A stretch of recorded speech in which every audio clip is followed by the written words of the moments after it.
ಇವತ್ತು income from business ಮೊದಲನೇ problem ಮಾಡೋಣ. ಬೋರ್ಡ್ ಮೇಲೆ ನಾನು ಪ್ರಾಬ್ಲಮ್ ಬರೆದಿದ್ದೀನಿ. ಫಸ್ಟು ನೀವು ಪ್ರಾಬ್ಲಮ್ನ ಬರ್ಕೊಳ್ಳಿ. Following is the profit and loss account of mister Shekhar for the year ending 31st March 2019. Particulars rupees. By gross profit 5 lakhs.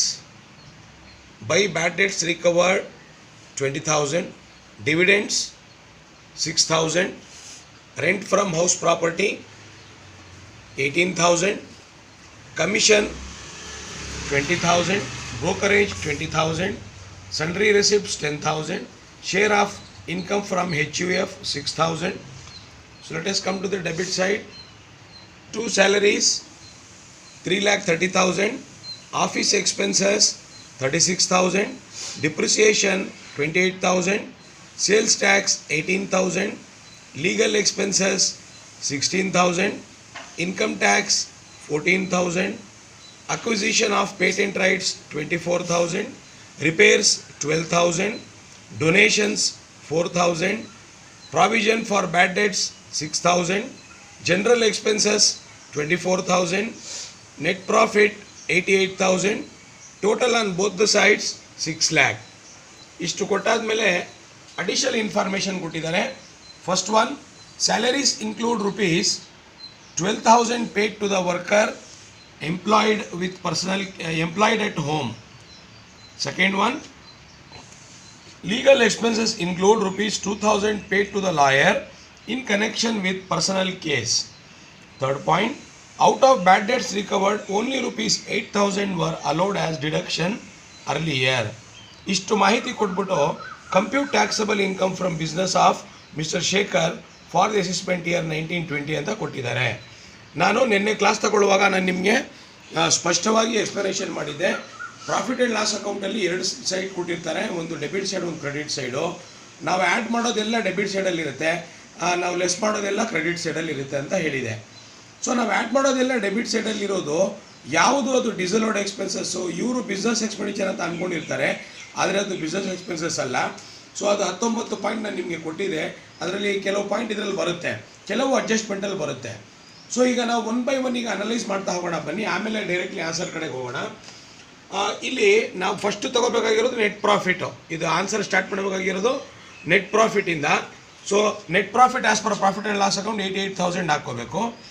Plus ಅದರಲ್ಲಿ add ಮಾಡೋದು ಡಿಸಲೋಡ್ ಎಕ್ಸ್ಪೆನ್ಸಸ್ ಯಾವುದು ಅಂತ 1 by 1 ಮತ್ತು ಅದಕ್ಕೆ ಸಂಬಂಧಪಟ್ಟಿದ್ದು ಅಡ್ಜಸ್ಟ್ಮೆಂಟ್ ನೋಡ್ತಾ ಹೋಗೋಣ. ಸ್ಯಾಲರೀಸ್ 3,30,000 ಅಂತ ಹೇಳ್ತಾರೆ. ಇಲ್ಲಿ ಒಂದು ಅಡ್ಜಸ್ಟ್ಮೆಂಟ್ ಇದೆ, ಅದಕ್ಕೆ ಸಂಬಂಧಪಟ್ಟಿದ್ದು ನೋಡಿ. Salaries include 12,000 paid to the workers employed at home. ಅಂದರೆ ಇದು ಮನೆ ಕೆಲಸದವ್ರಿಗೆ 12,000 ರೂಪಾಯಿ ಕೊಟ್ಬಿಟ್ಟು ಇದರಲ್ಲಿ ಸೇರಿಸ್ಕೊಬಿಟ್ಟವ್ರು ಅವರು ಸ್ಯಾಲ್ರಿ ಅಂತ.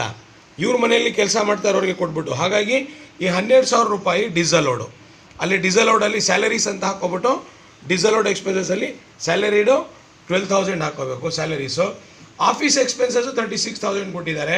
ಇಲ್ಲಿ ಏನಾದರೂ ಅದಕ್ಕೆ ಸಂಬಂಧಪಟ್ಟಿದ್ದು ಏನಾದರೂ ಅಡ್ಜಸ್ಟ್ಮೆಂಟ್ ಕೊಟ್ಟಿದ್ದಾರಾ ನೋಡಿ. ಏನು ಕೊಟ್ಟಿಲ್ಲ ಅಂದರೆ ನಾವು ಇದನ್ನು ಏನು ಅನ್ಕೋಬೇಕಂದ್ರೆ ಬಿಸ್ನೆಸ್ಗೆ ಸ್ಪೆಂಡ್ ಆಗಿರೋದು ಅಂತ ಅಂದ್ಕೊಂಡು ಬಿಡಬೇಕು ಅದನ್ನು. ಆಮೇಲೆ ಡಿಪ್ರಿಸಿಯೇಷನ್ನು 2 ಕಡೆ ಬರಬೇಕು. ಒಂದು ಇಲ್ಲಿ ಡೆಬಿಟ್ ಸೈಡಲ್ಲಿ ಬರಬೇಕು, ಇನ್ನೊಂದು ಅಡ್ಜಸ್ಟ್ಮೆಂಟಲ್ಲಿ ಬಂದರೆ ಮಾತ್ರ ನಾವು ತೊಗೋಬೇಕು. ಡಿಪ್ರಿಸಿಯೇಷನ್ ಬರೀ ಇಲ್ಲೇ ಕೊಟ್ಟಿದ್ದಾರೆ, ಹಾಗಾಗಿ ನಾವು ಏನು ಅನ್ಕೋಬೇಕಂದ್ರೆ ಇದು ಬಿಸ್ನೆಸ್ ರಿಲೇಟೆಡು ಡಿಪ್ರಿಸಿಯೇಷನ್ ಅಂತ ಅಂದ್ಕೊಂಡು ಬಿಡಬೇಕು. ಆಮೇಲೆ ನೆಕ್ಸ್ಟು ಸೇಲ್ ಟ್ಯಾಕ್ಸ್ ಅಂತ ಕೊಟ್ಟಿದ್ದಾರೆ. Sale tax is related to business. ಅಕಸ್ಮಾತ್ ಏನಾದರೂ ಅಡ್ಜಸ್ಟ್ಮೆಂಟಲ್ಲಿ before filing the date of filing the returns ಅಂತ ಏನಾದರೂ ಕೊಟ್ಟರೆ ನಾವು ಅದನ್ನು ಡಿಸಲೋಡ್ ಅಂತ ತಗೋತೀವಿ. ಅದಕ್ಕೆ ಅಡ್ಜಸ್ಟ್ಮೆಂಟ್ ಏನು ಕೊಟ್ಟಿಲ್ಲ, ಹಾಗಾಗಿ ಇದು ಬಿಸ್ನೆಸ್ ಎಕ್ಸ್ಪೆಂಡಿಚರ್ ಆಗುತ್ತೆ, ತಗೊಳ್ಳೋ ಹಾಗಿಲ್ಲ. ಲೀಗಲ್ ಎಕ್ಸ್ಪೆನ್ಸಸ್ಗೆ 14,000 ರೂಪಾಯಿ ಕೊಟ್ಟವ್ರೆ. ಇಲ್ಲಿ ನೀವು ನೋಡ್ಕೋಬೋದು, ಲೀಗಲ್ ಎಕ್ಸ್ಪೆನ್ಸಸ್ಸಲ್ಲಿ ಅಡ್ಜಸ್ಟ್ಮೆಂಟ್ ಇದೆ. 2ನೇ adjustment, legal expenses include rupees 2,000 paid to the lawyer in connection with personal case. So 2,000 ರೂಪಾಯಿ ಇವ್ರು ಪರ್ಸನಲ್ ಕೇಸ್ಗೆ ಸ್ಪೆಂಡ್ ಮಾಡಿಬಿಟ್ಟು ಬಿಸ್ನೆಸ್ಗೆ ಸ್ಪೆಂಡ್ ಮಾಡಿದ್ದೀವಿ ಅಂತ ಇಲ್ಲಿ ಹಾಕ್ಕೊಂಡಿದ್ದಾರೆ. ಸೊ ಹಾಗಾಗಿ ನಾವೇನು ಮಾಡಬೇಕು, 2,000 ರೂಪಾಯಿ ಮಾತ್ರ ನಾವು ಲೀಗಲ್ ಎಕ್ಸ್ಪೆನ್ಸಸ್ ಹಾಕ್ಕೋಬೇಕಾಗುತ್ತೆ. ನೆಕ್ಸ್ಟು ಆ ಫಾರ್ಮ್ಯಾಟ್ ಕೊಟ್ಟಿರೋ ಪ್ರಕಾರ ಇನ್ಕಮ್ ಟ್ಯಾಕ್ಸ್ ಆಗಲಿ, ಅಡ್ವಾನ್ಸ್ ಟ್ಯಾಕ್ಸ್ ಆಗಲಿ, ಅಥವಾ ವೆಲ್ತ್ ಟ್ಯಾಕ್ಸ್ ಆಗಲಿ, ಇದೇನಾದರೂ ಬಂದರೆ ನಾವು ಡೈರೆಕ್ಟ್ಲಿ ಡಿಸಲೋಡ್ ಮಾಡ್ತೀವಿ. ಇದು ಯಾಕಂದರೆ ಇದು income from various income tax pay ಮಾಡೋದು ವೇರಿಯಸ್ ಇನ್ಕಮ್ಸಿಂದ ಬರೋ ಆದಾಯದಿಂದ ಬರುವ ಆದಾಯಕ್ಕೆ ಪೇ ಮಾಡೋ ಟ್ಯಾಕ್ಸ್ ಇದು. ಹಾಗಾಗಿ ಅದು ನಾವು ತಗೋಬೇಕಾಗುತ್ತೆ. ಇನ್ಕಮ್ ಟ್ಯಾಕ್ಸ್ ಆಗಲಿ ವೆಲ್ತ್ ಟ್ಯಾಕ್ಸ್ ಆಗಲಿ ಕೊಟ್ಟರೆ, ಸೊ ಅದು 14,000 ರೂಪಾಯಿ ಕೊಡಬೇಕು. ಅಕ್ವಿಸಿಷನ್ ಆಫ್ ಪೇಟೆಂಟ್ ರೈಟ್ ಅಂದರೆ ಪೇಟೆಂಟ್ ರೈಟ್ ಪರ್ಚೇಸ್ ಮಾಡಿದ್ದಾರೆ, ಇದು ಇಂಟ್ಯಾಂಜಿಬಲ್ ಅಸೆಟು. ಇದಕ್ಕೆ ನಿನ್ನೆ ಹೇಳಿದೆ ನಾನು, ಅದರ ಅಮೌಂಟ್ ಏನಾದರೂ ಕೊಟ್ಟಿದ್ದು ಪರ್ಚೇಸ್ ಮಾಡಿದ್ದೀವಿ ಅಂತ ಕೊಟ್ಟರೆ ನಾವೇನು ಮಾಡಬೇಕು, ಫಸ್ಟು ಡಿಸಲೋಡಲ್ಲಿ ಈ ಅಮೌಂಟ್ ಹಾಕ್ಕೋಬೇಕು. ಇದರ ಡಿಪ್ರಿಸಿಯೇಷನ್ ಏನಿದೆ 25% ಪೇಟೆಂಟ್ ರೇಟದು ನಾವು ಲೆಸ್ಸಲ್ಲಿ ತೋರಿಸ್ಬೇಕಾಗತ್ತೆ. ಅಥವಾ ಹಿಂಗೂ ಮಾಡ್ಬೋದು, ನೀವು 24,000 ಮಾಮೂಲಿ ಹಾಕ್ಕೊಂಡು ಇನ್ನರ್ ಕಾಲಮಲ್ಲಿ ಮೈನಸ್ ಅದರ ಡಿಪ್ರಿಸಿಯೇಷನ್ 25% ಹಾಕಿ ಟೋಟಲ್ ಅಮೌಂಟು ಹಾಕ್ಕೋಬೋದು. ಅದ್ರ ಬದಲು ನೀವು ಹಿಂಗೆ ಇಲ್ಲಿ 24,000 ಆ್ಯಡಲ್ಲಿ ಹಾಕ್ಕೊಳ್ಳಿ, ಅದರ ಡಿಪ್ರಿಸಿಯೇಷನ್ ಮೈನಸಲ್ಲಿ ಹಾಕ್ಕೊಳ್ಳಿ. ರಿಪೇರ್ಸಿಗೆ ಸಂಬಂಧಪಟ್ಟಿದ್ದು ಏನಾದರೂ ಅಡ್ಜಸ್ಟ್ಮೆಂಟ್ ಇದೆಯಾ ನೋಡಿ, ಏನೂ ಇಲ್ಲ ಅಂದರೆ ಇದು ಬಿಸ್ನೆಸ್ ರಿಲೇಟೆಡ್ ಅಂತ ಬಿಡಬೇಕು. ಡೊನೇಷನ್ಸು ಮತ್ತು ಚಾರಿಟೀಸು ಇದು ಬಿಸ್ನೆಸ್ಸಲ್ಲಿ ಅಲೋ ಇಲ್ಲ, ಹಾಗಾಗಿ 4,000 ಡೊನೇಷನ್ಸ್ ತೊಗೋಬೇಕು. Provision for bad dates, provision for bad date ಆಗಲಿ, ಡೌಟ್ಫುಲ್ ಡೇಟ್ ಆಗಲಿ, ರಿಸರ್ವ್ ಆಗಲಿ, ಅದು ಕೂಡ ನಾವು ಡಿಸಲೋ ಮಾಡ್ತೀವಿ, ಬಿಸ್ನೆಸ್ಗೆ ರಿಲೇಟೆಡ್ ಅಲ್ಲ, ಅದು ತೊಗೋಬೇಕಾಗುತ್ತೆ. ನೆಕ್ಸ್ಟು ಜನರಲ್ ಎಕ್ಸ್ಪೆನ್ಸಸ್ಸು 24,000 ಕೊಟ್ಟಿದ್ದಾರೆ. ಸಾಮಾನ್ಯವಾಗಿ ಇದಕ್ಕೆ ಅಡ್ಜಸ್ಟ್ಮೆಂಟ್ ಕೊಡ್ತಾರೆ, ಆದರೆ ಈ ಪ್ರಾಬ್ಲಮಲ್ಲಿ ಕೊಟ್ಟಿಲ್ಲ, ಹಾಗಾಗಿ ಇದು ಬಿಸ್ನೆಸ್ ರಿಲೇಟೆಡ್ ಅಂತ ಹೇಳಿ ನಾವು ಬಿಡಬೇಕಾಗತ್ತೆ. ಈಗ ನಾವು ಆ್ಯಡ್ ಮಾಡೋದು ಇದು ಎಲ್ಲ ಎಷ್ಟಾಗುತ್ತೆ ಅಂತ ಆ್ಯಡ್ ಮಾಡಿಕೊಂಡು ಅಲ್ಲಿ ಇನ್ನು ಇದರಲ್ಲಿ ನೆಟ್ ಪ್ರಾಫಿಟಲ್ಲಿ ಆ್ಯಡ್ ಮಾಡ್ಕೋಬೇಕು. ಇದನ್ನು ಅದ್ರ ಬರೋ ಅಮೌಂಟಲ್ಲಿ ನಾವು ಮೈನಸ್ ಮಾಡ್ಕೋಬೇಕಾಗಿರೋದು ಯಾವುದು, ಇಲ್ಲಿ ಬೈ ಗ್ರಾಸ್ ಪ್ರಾಫಿಟ್ ಬಿಟ್ಬಿಡಿ, ಬೈ ಬ್ಯಾಡ್ ಡೇಟ್ಸ್ ರಿಕವರ್ಡ್ ಅಂದರೆ ಇಲ್ಲಿ ಏನು ಬರಬೇಕಾಗಿತ್ತು ಅಂದರೆ by bad debts recovered disallowed earlier ಅಥವಾ ನಾಟ್ ಅಲೋಡ್ ಅರ್ಲಿಯರ್ ಅಂತ ಬರಬೇಕಾಗಿತ್ತು. ಇಲ್ಲಿ ಆ ವರ್ಡ್ ಇಲ್ಲ. ಆದರೆ ಇಲ್ಲಿ ನಾವು ಅಡ್ಜಸ್ಟ್ಮೆಂಟಲ್ಲಿ ನೋಡ್ತಾ ಹೋದಾಗ ಇದಕ್ಕೆ ಸಂಬಂಧಪಟ್ಟಿದ್ದು 3ನೇ ಅಡ್ಜಸ್ಟ್ಮೆಂಟ್ ಇದೆ ನೋಡಿ, out of bad debts recovered ಅಂದರೆ ಈ ಬ್ಯಾಡ್ ಡೇಟ್ಸ್ ರಿಕವರ್ಡ್ ಏನಾಗಿದೆ 20,000 ರೂಪಾಯಿ, ಇದರಲ್ಲಿ only 8,000 var allowed as deduction earlier. ಇದರಲ್ಲಿ 20,000ದಲ್ಲಿ ಅಲೋ ಮಾಡಿದ್ದು ಹಿಂದಿನ ವರ್ಷ ಬರೀ 8,000 ಅಂತ ಹೇಳ್ತಾರೆ. ಸೊ 8,000 ರೂಪಾಯಿ ಅಲೋ ಮಾಡಿದರೆ 20,000ದಲ್ಲಿ ಅಲೋ ಮಾಡಿರೋದು 8,000, ಅದರಲ್ಲಿ ಉಳಿದಿರೋದು ಎಷ್ಟು 12,000 ರೂಪಾಯಿ ಇದೆಯಲ್ಲ, ಇದರ ಅರ್ಥ ಏನಂದರೆ ನಾಟ್ ಅಲೋಡ್ ಅಂತ. ಇದರ ಅರ್ಥ ನಾಟ್ ಅಲೋಡು. ನಮಗೆ ಬೇಕಾಗಿರೋದು ಇದೆ, ಇಲ್ಲಿ ನಾವು ಲೆಸ್ಸಲ್ಲಿ ಹಾಕೋಬೇಕಾಗಿರೋದೇನು, bad debts recovered not allowed earlier ಇರಬೇಕು, ಪ್ರೀವಿಯಸ್ಲಿ ಡಿಸಲೋಡ್ ಇರಬೇಕು, ಅದು ಮಾತ್ರ ತಗೋತೀವಿ. ಹಾಗಾಗಿ ನಾವೇನು ಮಾಡಬೇಕಂದ್ರೆ ಅಲೋಡು 20,000 ರೂಪಾಯಿ ಪ್ರಾವಿಷನಲ್ಲಿ, ಅಲೋಡು ಬರೀ 8,000 ಇದೆ. ಆ 8,000 ಮೈನಸ್ ಮಾಡಿದ್ರೆ ಏನು ಬರುತ್ತೆ ಅದು ಡಿಸಲೋಡ್ ಆಗುತ್ತೆ, ಅದೇ ನಮಗೆ ಬೇಕಾಗಿರೋದು, ಅದು ಹಾಕ್ಕೋಬೇಕಾಗತ್ತೆ. ಆಮೇಲೆ ಡಿವಿಡೆಂಡ್ಸು ತಗೋಬೇಕು, ರೆಂಟ್ ಫ್ರಮ್ ಹೌಸ್ ಪ್ರಾಪರ್ಟಿ ತಗೋಬೇಕಾಗತ್ತೆ. ಕಮಿಷನು ಬ್ರೋಕರೇಜು ತಗೊಳ್ಳೋ ಹಾಗಿಲ್ಲ, ಯಾಕೆ ಅಂದರೆ it is related to business income ಇರಬಾರ್ದು. ಇವು ಯಾವುದೂ ಅಷ್ಟೇ, ಎಲ್ಲ ನಾನ್ ಬಿಸ್ನೆಸ್ ಇನ್ಕಮ್ ಮಾತ್ರ ಆಯ್ಕೆ ಮಾಡ್ಕೊಂಡು ತೊಗೋಬೇಕು ನಾವು. ಆಮೇಲೆ ಸನ್ರಿ ರೆಸಿಪ್ಟ್ಸು ತಗೊಳ್ಳೋ ಆಗಿಲ್ಲ, ಅಂದರೆ ಮಿಸಲೇನಿಯಸ್ ಇನ್ಕಮ್ ಅಂತ, ಇದಕ್ಕೆ ಸ್ಪಷ್ಟೀಕರಣ ಇಲ್ಲ ಎಲ್ಲಿಂದ ಬಂದಿದೆ ಅಂತ, ಹಾಗಾಗಿ ಅದು ತಗೊಳ್ಳೋ ಆಗಿಲ್ಲ. ಇದು ತಗೋಬೇಕು, HUF ತಗೋಬೇಕು, ಆಮೇಲೆ rent from house property, dividends, bad debts ರಿಕವರ್ಡಲ್ಲಿ ಅಡ್ಜಸ್ಟ್ಮೆಂಟ್ ಮಾಡಿಕೊಂಡು ಆ ಥರ ತೊಗೋಬೇಕಾಗುತ್ತೆ. ಸೊ ಈಗ ನಾವು ಕ್ಯಾಲ್ಕುಲೇಷನ್ ಪಾರ್ಟಿಗೆ ಹೋಗೋಣ ಬನ್ನಿ. Computation of taxable income from ಪೆನ್ನಂಗ ಡಬ್ಬ ಕಾಯಮ್ಮ.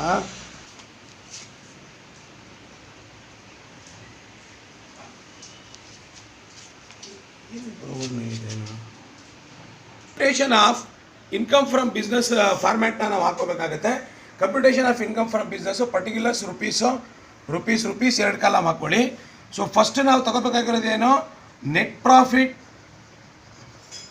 As per P&L account. Net profit ನಮಗೆ ಎಷ್ಟು ಕೊಟ್ಟಿದ್ದಾರೆ ಅದನ್ನು ನಾವು 88,000 ಇಲ್ಲಿ ಬರ್ಕೋಬೇಕಾಗತ್ತೆ. ಪ್ಲಸ್ ಇದರಲ್ಲಿ ಡಿಸಲೋಡ್ ಯಾವ್ದಿದೆ ಅದನ್ನು ಮೈನಸ್ ಮಾಡ್ತಾ ಹೋಗಬೇಕಾಗುತ್ತೆ. ಡಿಸಲೋಡ್ ಎಕ್ಸ್ಪೆನ್ಸಸ್, ಬಿಸ್ನೆಸ್ಗೆ ರಿಲೇಟೆಡ್ ಇಲ್ಲದೇ ಇರೋ ಎಕ್ಸ್ಪೆನ್ಸಸ್ಸು 1 by 1 ಇದ್ರ ಪ್ರಕಾರ ನೋಡಿಕೊಂಡು ಹಾಕ್ಕೊಂಡು ಹೋಗ್ತಾ ಇರಬೇಕಾಗುತ್ತೆ ನಾವು. ಸೊ ಇಲ್ಲಿ ಮೊದಲನೇದು ಯಾವುದು ಕೊಟ್ಟಿದ್ದಾರೆ, ಸ್ಯಾಲರೀಸ್ಗೆ ರಿಲೇಟೆಡ್ ಒಂದು ಏನು ಅಡ್ಜಸ್ಟ್ಮೆಂಟ್ ಇದೆ, 12,000 pay to the worker at home. So salaries ಅಂತ ಬರೆದ್ಬಿಟ್ಟು ಟು ಸರ್ವೆಂಟ್ 12,000. ಎರಡನೇದು ಆಫೀಸ್ ಎಕ್ಸ್ಪೆನ್ಸಸ್ಗೆ ಏನು ಅಡ್ಜಸ್ಟ್ಮೆಂಟ್ ಇಲ್ಲ, ಹಾಗಾಗಿ ಅದು ಬಿಟ್ಬಿಡಿ ನೀವು, ಸಮಸ್ಯೆ ಇಲ್ಲ. ಮೂರನೇದು ಡಿಪ್ರಿಸಿಯೇಷನ್, ಇನ್ನೊಂದು ಅಲೋಡ್ ಡಿಪ್ರಿಸಿಯೇಷನ್ ಕೊಟ್ಟಿಲ್ಲ, ಅದು ಬೇಡ. ಸೇಲ್ ಟ್ಯಾಕ್ಸು ಬೇಡ. ಲೀಗಲ್ ಎಕ್ಸ್ಪೆನ್ಸಸ್ ಇದೆ ನೋಡಿ, ಇವರ ಪರ್ಸ್ನಲ್ ಕೇಸಿಗೆ ಲೀಗಲ್ ಎಕ್ಸ್ಪೆನ್ಸಸ್ ಯೂಸ್ ಮಾಡ್ಕೊಂಡಿದ್ದಾರೆ. ಲೀಗಲ್ ಎಕ್ಸ್ಪೆನ್ಸಸ್ ಅಮೌಂಟ್ ಎಷ್ಟು ಅಂದರೆ ಲೀಗಲ್ ಎಕ್ಸ್ಪೆನ್ಸ್ ಆಫ್ ₹2,000, ಈ 2,000 ಹಾಕ್ಕೊಳ್ಳಿ. ಮೂರನೇ ಪಾಯಿಂಟಿಗೆ ಬನ್ನಿ. ನೆಕ್ಸ್ಟ್ ಪಾಯಿಂಟು ಇನ್ಕಮ್ ಟ್ಯಾಕ್ಸು ಮಾಮೂಲಿ ನಾವು ತಗೋಬೇಕಾಗುತ್ತೆ. ಇನ್ಕಮ್ ಟ್ಯಾಕ್ಸ್ ಅಮೌಂಟ್ ಎಷ್ಟು ಕೊಟ್ಟಿದ್ದಾರೆ? Income tax amount given is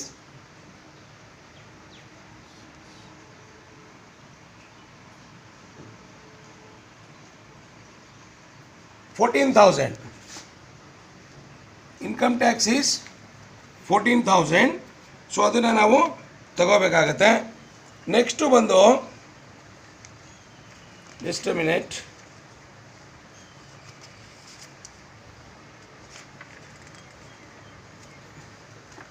income tax ಆದ ನಂತರ acquisition of patent rights fourth one. Patent rights purchase ಮಾಡಿರೋದು ಮಾಮೂಲಿ 24,000 ಬರ್ಕೊಳ್ಳಿ. ಐದನೇದು ಇದರ ಡಿಪ್ರಿಸಿಯೇಷನು ಅಲ್ಲಿ ಲಾಸ್ಟಲ್ಲಿ ಕೊಡಬೇಕಾಗತ್ತೆ. ರಿಪೇರ್ಸು ಇದೇನು ಅಡ್ಜಸ್ಟ್ಮೆಂಟ್ ಇಲ್ಲ, ಹಂಗೆ ನಾವು ಬಿಸ್ನೆಸ್ ರಿಲೇಟೆಡ್ ಅಂತ ಅನ್ಕೋತೀವಿ. ಸೊ ಡೊನೇಷನ್ಸು ಆ್ಯಂಡ್ ಚಾರಿಟೀಸ್ ತಗೋಬೇಕಾಗತ್ತೆ 4,000.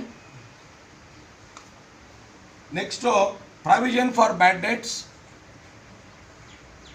Provision for bad debts ₹6,000. General expenses adjustment ಏನೂ ಇಲ್ಲ, ಹಾಗಾಗಿ ನಾವೇನು ತಗೊಳಕ್ಕೆ ಬರಲ್ಲ ಇದರಲ್ಲಿ. ಸೊ ಇಷ್ಟೇ ಇದರಲ್ಲಿ ಬರುವ ಎಕ್ಸ್ಪೆಂಡಿಚರು. ನಾವು ಅಡ್ಜಸ್ಟ್ಮೆಂಟಲ್ಲೂ ಇದ್ದಿದ್ದು ಕೂಡ ನಾವು ನೋಡ್ಕೊಂಡಿದ್ದೀವಿ. ಸೊ ಹಾಗಾಗಿ ಇದನ್ನು ಈಗ ಟೋಟಲ್ ಮಾಡಬೇಕು. ಟೋಟಲ್ ಮಾಡಿದ್ರೆ ಎಷ್ಟಾಗುತ್ತೆ? Let us check out. 12,000 plus 2,000 plus 14,000 plus 24,000 plus 4,000 plus 6,000 62,000 ಆಗುತ್ತೆ. ಸೊ ಈ 62,000ನ ನಾವು 88,000 ಆ್ಯಡ್ ಮಾಡ್ತೀವಿ. 1,50,000 ಆಗುತ್ತೆ. ಸೊ 1,50,000 ನಾವು ಅಲೋಡನ್ನು ಮೈನಸ್ ಮಾಡ್ತೀವಿ. ಅಲೋಡ್ ಯಾವುದಿದೆ ಅದನ್ನು ಮೈನಸ್ ಮಾಡ್ತೀವಿ. So let us see one by one. ಅಲೋಡಲ್ಲಿ ಯಾವ್ದು ಬರುತ್ತೆ ಅಂತ ನೋಡ್ತಾ ಹೋಗೋಣ. ಬ್ಯಾಡ್ ಡೆಟ್ಸ್ ರಿಕವರ್ಡು, ಅದು ನಾನು ಆಲ್ರೆಡಿ ನಿಮ್ಗೆ ಹೇಳಿದ್ದೆ. ಬ್ಯಾಡ್ ಡೆಟ್ಸ್ ರಿಕವರ್ಡ್ ಅಲ್ಲಿ ಕೊಟ್ಟಿರೋದು 20,000, ಅಲೋ ಆಗಿದ್ದು 8,000 ಮಾತ್ರ. ಸೊ ಹಾಗಾದರೆ ಡಿಸಲೋ ಎಷ್ಟಾಗುತ್ತೆ ಅಂದರೆ 12,000 ಆಗುತ್ತೆ. ಸೊ ಬ್ಯಾಡ್ ಡೆಟ್ಸ್ ರಿಕವರ್ಡ್ ಡಿಸಲೋಡ್ ಅರ್ಲಿಯರ್. ಇದು ನಾನು ನಿಮಗೆ ಸ್ಪಷ್ಟವಾಗಿ ಫಸ್ಟ್ ಕ್ಲಾಸಲ್ಲಿ ವಿಡಿಯೋನಲ್ಲಿ ಹೇಳಿದ್ದೀನಿ, ಅದನ್ನು ನೀವು ಬರ್ಕೋಬೋದು. ಮತ್ತು ಡಿವಿಡೆಂಡ್ಸು 6,000. Next rent from house property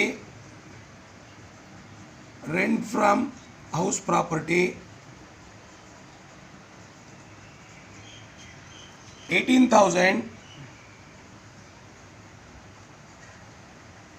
next commission brokerage ತಗೊಳಕ್ಕೆ ಬರಲ್ಲ, ನಾವು ಸಂಡ್ರಿ ರೆಸಿಪ್ಟ್ಸು ತಗೊಳಕ್ಕೆ ಬರಲ್ಲ ಅಂತ ಹೇಳಿದೆ. ಶೇರ್ ಆಫ್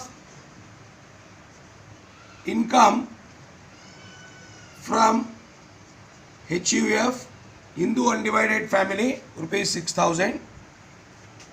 ಆಮೇಲೆ ಐದನೇದು ಇಲ್ಲಿ ಡಿಪ್ರಿಸಿಯೇಷನ್ ಆಫ್ ಇದು ತಗೋಬೇಕು ನಾವು, ಏನೋ patent rights. So depreciation of patent rights ಅವ್ರು ಕೊಟ್ಟಿರೋ ಅಮೌಂಟು 24,000. ಪೇಟೆಂಟ್ ರೈಟಿಗೆ 25% ಅಲೋಯಬಲ್ ಇದೆ. ಅದೆಷ್ಟಾಗುತ್ತೆ ಅಂತ ನೋಡೋಣ. ಸೊ 24,000 ಇಂಟು 25% ಅಂದರೆ 6,000 ಆಗುತ್ತೆ. ಸೊ ಈ 6,000 ತೊಗೊಂಡು ಇದನ್ನು ಟೋಟಲ್ ಮಾಡ್ತಾ ಹೋಗೋಣ ಈಗ. So 12,000 plus 6,000 plus 18,000 plus 6,000 plus 6,000.